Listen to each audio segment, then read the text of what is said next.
매스컴 벗어 던질 수 없는 몸의 부담이라. 우리는 지금까지 상태의 결혼을 이루는 관점에서 기분 좋은 행복감의 구조를 알아보려고 시도했다. 이런 접근 방식은 행복과 불행이 현실에서도 엄밀하게 구분되는 현상이라는 관점을 유도할 수 있다. 그러나 이런 관점이 전적으로 맞지는 않는다. 정확히 말해서 몸 체험의 저마다 독특한 방식이라는 심오한 근거에서 보자면 어떤 식으로든 우리는 몸의 요구에 지속적으로, 대개는 거의 눈치챌 수 없거나 단계적으로 분명하게 드러날지라도 휘둘리게 마련이다. 그러니까 행복감을 느낄 때에도 몸은 어떤 식으로든 그 있음을 알리게 마련이다. 이처럼 행복한 상태에서도 흔히 비록 애매하거나 뭔지 모를 정도는 할지라도 어떤 불협화음, 몸의 이상이 감지된다. 이럴 때마다 우리 몸에 낯설게 여겨지며 가벼운 속감, 부담, 압박감을 드러낸다. 사람들은 대개 이 가벼운 섭렵한 불협화음을 감지하지 못한다. 그렇지만은 어떤 이들은 이따금 느끼며 또 다른 사람은 아주 자주 감지한다. 이런 가벼운 불협화음은 내 안에 꾸준히 연속적으로 존재한다. 나이가 내 몸의 것이다. 사라졌다가 다시 나타날 때에는 나는 곧장 예전의 것과 동일한 불협화음임을 알아본다. 내 짐작으로는 사르트르가 메스꺼움이라고 부르는 현상이 같은 문제를 다루는 게 아닐까 싶다. 구토 사르트르가 말한 것이 이렇게 짜증스러움을 유발하는 모든 실존은 우연이라는 결함을 가진다. 몸을 가진 실존도 마찬가지다. 우리가 결코 벗어던질 수 없는 몸이라는 실존은 정상치를 넘어서는 과도함이고 부담스럽고 압박을 준다. 말하자면 메스꺼움은 인간이 피할 수 없이 갖는 근본적인 감정이다. 그처럼 애매하고 그림자 같은 현상, 우리가 의식하기보다는 그냥 그러려니 견디며 살아가는 이 현상은 항상 둔중하고 거칠며 왜곡되어 나타난다. 이 현상은 현실에서 굳은 날씨에 느끼는 우리의 불쾌함 또는 자욱한 안개 속에서 있는 것 같은 몽롱함에 지나지 않을 수 있다. 이런 현상은 무엇라고 파악할 수 없지만은 감지되기는 한다. 무엇라고 이름 붙이려 하면은 이 현상은 일종의 만화처럼 엉뚱하게 그려진다. 그러나 이 현상의 문제는 꼭 짚고 넘어가야 한다. 이 농담은 몸과 세계의 경계에서. 그렇지만 이제 우리는 관점을 바꿔야 한다. 바꾸지 않으면 우리의 묘사에 끼어든 부족함이 숨겨진 채 남을 수 있다. 행복이 몸에서 아무것도 의식하지 않은 상태라는 가설은 몸이 편안해질 때 느끼는 쾌적함도 행복의 한 가지 양성이라는 논리에 의해 반박될 수 있는 것처럼 보인다. 몸의 편안함을 만끽하는 상황, 그래서 온몸을 의식하는 상황도 행복일 수 있지 않느냐는 반론은 그에 상응하는 경험을 가지기 때문이다. 이를테면 병을 깨끗이 이기는 쾌차의 상황, 고된 근무를 한 끝에 맛보는 꿀처럼 달리던 휴가, 평온한 일요일 오전 혹은 와인 한 병으로 기분 좋음을 누리는 저녁 시간이 그런 경험이다. 그러나 쾌적함은 행복이 아니라 일종의 고양된 활동이다. 우리의 일반적인 언어 사용은 쾌적함이 단순한 실존 상태 이상의 것임을 암시한다. 우리는 쾌적함을 찾는다. 우리는 자신을 편안하게 만든다. 다시 말해서 쾌적함은 어떤 특정한 배경에서 상황을 의도하고 만들어내려는 활동이다. 이를테면 통증을 이겨냈거나 통증이 줄어든 배경에서 나는 나 자신을 더욱 편안하게 만들고자 노력한다. 우리의 상태가 성립하는 조건의 묘사에는 지금껏 우리가 살펴본 그대로 둔다면 근본적인 오류가 포함되어 있다. 이 오류를 나는 의식에서 끌어들였으며 이제 다시금 분명하게 언급함으로써 이를 제거할 방법을 찾아보고자 한다. 아픈 심장으로 경험하는 상태의 결혼은 내가 내 몸을 다루는 방식에서 국한되는 게 결코 아니다. 이런 상태는 언제나 세계, 나의 세계가 배경으로 행사하는 영향력이 크든 작든 지배당한다. 나는 강의를 할 때에 거의 언제나 평소 나를 괴롭히던 팔의 류마티즘 통증을 잊는다.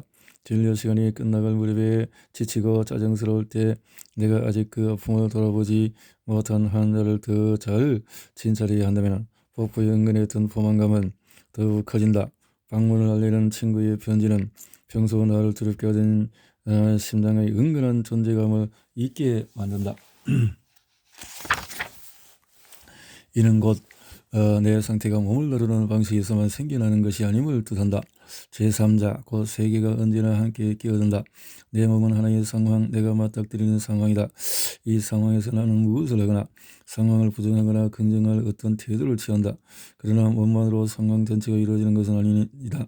몸과 나의 관계에는 언제나 내 세계로 교정되며 변화된다. 내가 이 사람, 저 물건, 저 계획, 저 체험에 부여하는 의미는 세계로부터 만들어진다. 우리의 마음이라는 것은 우리 안에만 있는 것이 아니다. 우리의 영혼은 대개 저 바깥의 세계의 저곳에 있다. 우리의 혼을 불어주는 것은 세계다. 우리 영혼은 대개 몸과 세계의 경계에 위치한다. 내가 몸을 다루는 방식에서 생겨나는 상태는 다시금 세계로부터 규정된다. 그러나 만남, 어떤 체험, 열광 따위로 몸의 불편한 상태가 뒤로 숨거나 아예 사라진다 할지라도 곱게 할 수 없는 분명한 사실은 심장의 고통 혹은 신장 주위에 짓누르는 느낌이 일정 정도에 이르면은 내 소통의 가능성은 확연히 줄어든다는 점이다. 그리고 몸의 모든 불편함에는 일종의 등급이 성립한다. 내가 주변과 소통할 가능성은 외부의 몸의 불편함보다는 내부 장기의 문제로 인한 괴로움 탓에 더욱 줄어든다. 이를테면 뱃속의 불편함 느낌은 손이나 발의 그것보다도 나를 더욱 움츠리게 한다. 두통이 등의 불편보다 더 짜증스럽다. 그러나 지금 이 문제는 자세히 다룰 수 없다. 몸에 처음 이르는 광활한 영역을 담아내기에 이 글의 틀은 너무 비좁다. 이 글의 제목이 이미 암시하듯이 상태의 방식을 다루는 우리의 묘사는 너무 허점이 많다. 물론 영역을 쭉 훑어보며 무언가 새로운 측면을 발견했기를 우리는 바란다. 그러나 이 영역의 풍경을 우리는 너무 비상적으로 살폈다. 완전하고자 한다면 배고픔, 추위, 탈진, 메스꺼움 등 위기의 성격을 지니는 모든 상태가 연구되어야 한다. 다시 말해서 몸 전체에서 일어나는 변화의 모든 느낌을 살펴야 한다. 그러나 이 모든 것을 남김없이 다루는 일은 불가능하다. 불완전하기는 하지만 그럼에도 우리는 상태의 몇 가지 규정을 얻어낼 수가 있다. 이 규정에 따르면 기분 좋은 상태라는 행복감은 몸 전체가 의식되지 않고 무정형으로 남는 것이다. 몸으로 그저 살아감, 발견되지 않고 인지되지 않은 몸, 의식하지 못했거나 거의 의식하지 않은 배경으로서의 몸은 온전한 몰입의 경우 세계가 의식되지 않고 정리되지 않은 배경과 마찬가지다. 행복한 상태는 몸으로 살아감의 양상이며 이 양상에서 몸은 세계에 온전한 관심을 쏟으며 행동할 수 있게 해주는 일종의 점, 그 출발점이다. 행복한 상태는 온전히 저기에 있음을 가능하게 해주는 것이다. 저기에서 일에, 세계 안에서 일어나는 일에 몰두할 때 나는 행복하게 느낀다. 행복한 상태는 아직 발견되지 않은 몸의 여기이다. 말하자면 이 상태에서 나와 몸은 아직 분리되지 않았다. 그럴 때 몸은 그저 당연한 것, 말이 없는 것, 침묵하는 것으로 그저 살아갑니다. 행복과 불행이라. 일반적으로 행복이란 내가 내 몸을 전혀 느끼지 않는 상태를 말한다. 어디가 어떻게 아픈지 뭐가 대체 문제인지 잘 모르겠어요. 어느 날 63세의 할머니 환자가 진찰을 받으러 왔다. 이 환자는 주치의가 1948년 갑상선 수술을 하고 나타난 파성궁 증세로 나에게 이관되었다.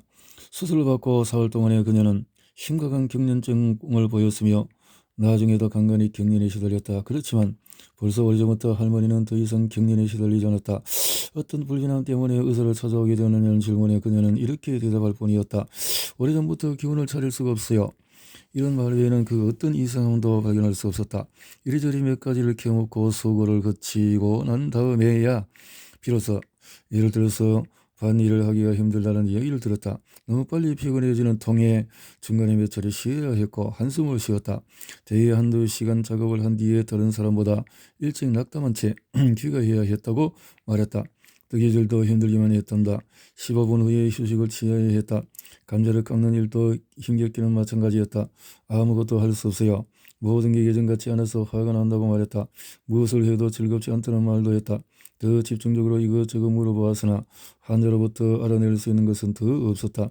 어떤 의사든 정확한 원인을 알아낼 수 없는 그런 환자는 한 명쯤 있게 마련이다. 피로하다거나 기운이 없다, 일상의 일을 감당할 수 없다는 일반적인 정리의 불평만 들을 따름이다.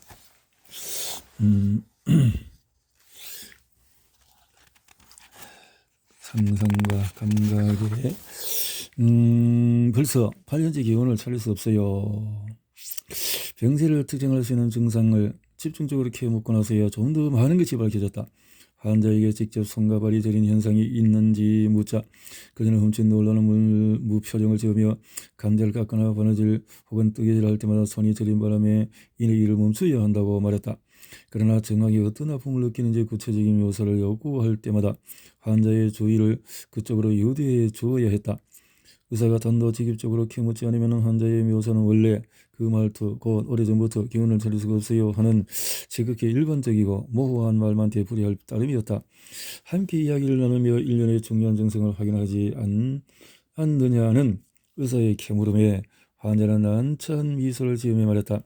아세요, 선생님, 우리 농촌 사람들은 정확히 어디가 아픈지 뭐가 대체 뭔지 잘 몰라요. 우리는 그저 뭔가 이상하다고 느낄 뿐 어디가 무엇이 문제인지 말할 수가 없답니다.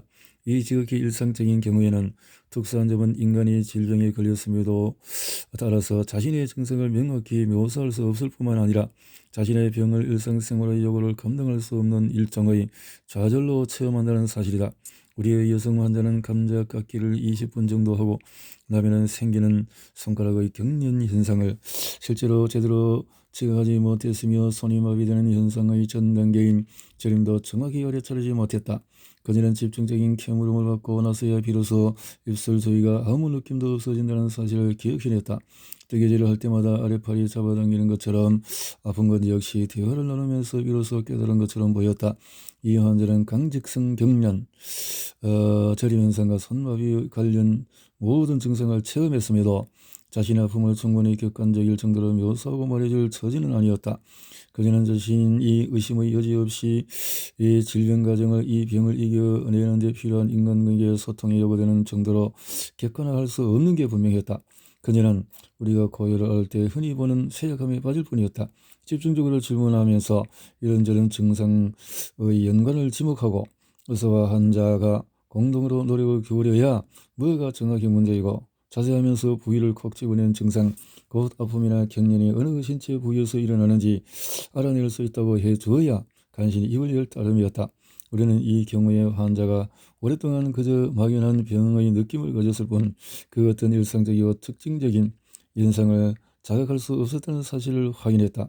환자는 난 일반적인 쇠약함, 일상의 요구를 감당할 수 없는 무기력함만 자각할 뿐이었다. 무기력함만 그렇지. 일반인이니까. 세상의 모든 물건이 내 기분에 물든다. 우리는 누구나 감염 초기 혹은 오랜 질병 끝에 회복기에 접어들며 나타나는 이와 비슷한 상황을 알고 있다. 이런 상황을 우리는 기분이 좋지 않음, 피곤함, 지침, 허약함, 막연한 예민함 따위로 체험한다. 이럴 때 우리가 뭔가 일을 하려고 하거나 노력을 기울일 때 붕 뜬 것 같은 느낌을 받는다. 내가 아닌 다른 무엇에 내몰리는 경험은 우리를 쉽사리 놓아주지 않는다. 아마도 모든 게 언짢은 나머지 마치 사지가 떨어져 나가거나 마치 내 것이 아닌 것처럼 느낌으로 내 몸의 움직임이 내 것이 아닌 느낌을 떨칠 수가 없다. 또는 모든 게 뭐가 뭔지 알 수 없는 끈질긴 묵직함에 사로잡힌 나머지 당사자는 어떤 일에도 솜씨를 발휘할 수 없는 무기력함에 빠져나올 수가 없다. 이런 상태에 빠지기 전에 우리 행동은 항상 지금 하는 체험의 중심에 있는 바로 그것과 완전히 일치하는 느낌을 맛보았다. 이 행동은 내 감정의 빛남이었을 뿐만 아니라 뭔가 어쩔 수 없이 겪는 것만 같은 수동적인 체험의 순간에서조차 자신감을 선물했다. 그러니까 건강함이란 나의 능동적인 파악과 주목이라는 느낌과 늘 함께했다. 이를테면 아픔을 느끼는 순간에서조차 느긋이 참아내고 이겨낼 수 있다는 감정이다. 이처럼 행동과 감정의 일치는 우리가 명료함이라는 부르는 것이다. 이런 명료함이 기분이 나쁘다는 불편함이라는 상태에서 완전히 흐려지는 것은 아니다. 건강한 일상에서 정황이라는 매개는 오로지 부분적으로 불투명해진다. 그러니까 명료함은 부분적으로 흐려지며 오히려 우리의 건강함을 빛나게 만든다. 말하자면 불편한 상태에서 행동하면서 건강이 더 소중하게 여겨지는 셈이랄까? 그러나 이런 흐름이 나를 온전히 장악하는 것은 아니다. 오히려 이런 상태를 자각하며 반성하게 될 때 이런 불평의 기분이 깨달아진다. 그러니까 살아서 느낀 기분이 체험하는 불행의 상징이 된다. 그 상태는 서로 대안인 것처럼 충돌하고 섞이며 빠르게 바뀐다. 이로써 내 몸이라는 특정적인 영역이 제한을 받는다. 내 몸의 한계를 느낀다. 바로 그래서 우리는 이런 상태를 몸의 상태라고 부른다. 이 상태를 구성하는 느낌은 분명하다. 일반적인 불편함, 불행함이라는 게 자각되기 전에 되게 드러난 게 그런 느낌이다. 이런 느낌을 우리는 우리 자신이나 상대방 혹은 일상생활의 물건을 상대로 표출한다. 마찬가지의 관찰은 피로함이라는 현상과 그 전 단계에서도 할 수가 있다. 불쾌함. 내 주의력은 조금 더 흐트러지지 않았다. 여전히 막힘없이 일한다. 그러나 천천히 무언가 달라진다. 나의 지향성은 불분명한 상태와 더불어서 아직은 영향받지 않고 지속된다. 그러나 갈수록 나를 떠받드는 상태를 떨쳐버릴 수가 없다. 무거움과 같은 나직한 감정이 나를 관통한다. 피로로 무겁게 느껴지는 게 아직은 다리가 아니다. 피곤함으로 나의 자세를 힘겹게 만드는 게 아직은 등이 아니다. 나는 무언가 나에게 부담을 준다는 것을 느낄 뿐이다. 몸을 움직이는 데는 아직 아무 어려움이 없다. 그러나 자연스러운 걸음걸이는 갈수록 줄어든다. 아마도 예전처럼 상대방이 진열장인 나를 유혹할 때 아무 어려움 없이 거리를 건너 구경하던 게 이제는 조금씩 힘겨워진다.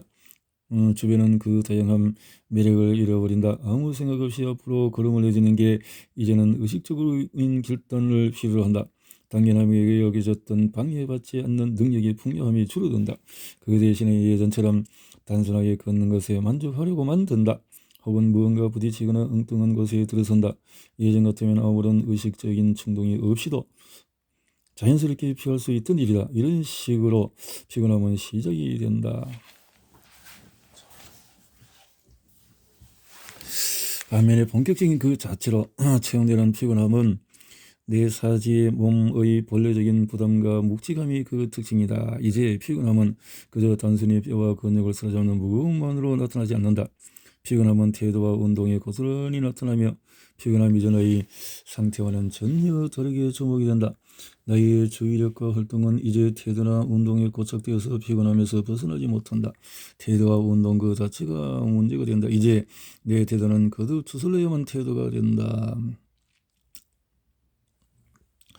피곤한 다리가 아프다고 하자 그럼 이제 나는 발을 단계적으로 들어 올릴 결심을 해야 한다. 그러니까 더는 저절로 걸을 수가 없다. 피곤함의 전 단계에 나타나는 것을 우리는 식욕이 나타나기 전의 상황과 비교할 수 있다. 식사를 하기 전에 불현듯 나는 식욕을 느낀다. 음식을 보거나 먹기 시작해서 식욕이 생기는 것이 아니라 식욕을 발견했을 때 이미 식욕이 있었음을 느낀다. 되돌아보면 지난 30분 동안 일을 하면서 초조하거나 근성이었거나 그냥 빨리 일을 매절고만 했음을 깨닫는다. 더 일을 해야 한다고. 그래서 그 일을 해야 한다고 자신을 다그치며 식욕을 잊으라고 요구했을 때에도 마찬가지였다. 그러니까 지금 느낀 식욕은 초조함과 몰아세움의 상태로 체험이 된다. 이런 감정은 이럴 때 느낀 초조함과 완전히 흡사하다. 돌이켜보며 앞서도 물론 눈치채지는 못했을지라도 배가 고팠다고 하는 것이 나에게는 의심의 여지가 없는 사실이다. 우리의 살이는 통증이나 배고픔, 피로감, 복통 따위의 지각이 언제나 공통적인 기분임을 보여준다. 그런 기분을 우리는 상태라고 부른다. 오로지 이런 기분에서만 통증과 배고픔과 위통이 우리에게 나타난다. 물론 이런 기분은 상황에 따라서도 그 구체적인 아픔에 쏠리면서 사라진다. 그러니까 기분이란 내가 어디에 쏠리는지 보여주는 양상이다. 왜 어떤 상태에 우리에게서 돌연히 깨끗이 사라지는지 설명해 주는 게 바로 이 양상이다. 많은 경우에 우리 자신의 상태를 우리는 일상에서 흔히 보는 물건의 특징으로 주목한다. 바로 이 점을 나는 보여주고자 한다. 그러나 본래 기분이란 일상의 물건과 하등 상관이 없다. 다른 경우에는 빠져나올 수 없는 상태가 되어서 통증이나 강렬한 식욕과 같은 것에 사로잡히는 쪽으로 기분이 변질되기도 한다. 그럴 때 통증과 상태는 떼어낼 수 없는 동일체를 이룬다. 이렇게 되면 세상의 모든 물건이 내 기분에 물든다. 역주기를 느낀다거나 우울증에 시달리는 경우 세상이 침울하게만 보이는 이유이다.